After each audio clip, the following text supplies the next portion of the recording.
Les pluges d'aquest mes de març han estat una gran notícia pel Parc Natural del Montgrí, les Illes Medes i el Baix Ter. Catalunya arrossegava un període de sequera gairebé des del temporal Glòria. Això ha afectat a la salut del parc i a la de certes espècies. Una de les afectacions més greus que teníem era sobre les nàiades. Al parc tenim la sort de tenir de les millors poblacions de Catalunya de nàiades, que són uns tipus de musclos d'aigua dolça, però és una població actualment molt envellida. Perquè per reproduir-se necessita peixos que li serveixen d'hoste en certa època de l'any. Com que faltava aigua, a les basses no hi havia peixos i això ha aturat la reproducció de l'espècie, fent-ne disminuint el seu nombre. La sequera també ha obert el debat de com ha de ser la gestió de l'Agència Catalana de l'Aigua. Ho fan en plans de conca que s'han de modificar l'any 2028. De cara a aquest canvi, des del parc proposen una alternativa.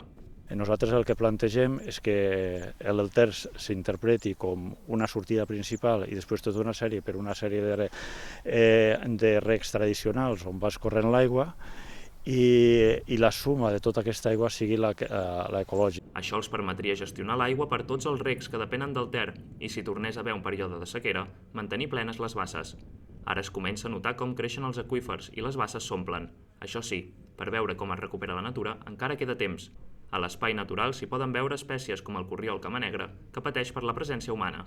Nosaltres li hem protegit aquesta zona de dunes i això ha fet que la població passés de 2 a 3 exemplars a uns 23-24 parelles reproductores, que és molt. Després també tenim l'àguila cuabarrada, tenim espècies també d'altres grans predadors nocturns com el duc, tenim de les millors poblacions del cor marí emplomallat, que no és com el cor marí aquest més normal que trobem a tot arreu, sinó que té com una cresta. Algunes d'elles són espècies vulnerables, que ara es troben en època de nidificació.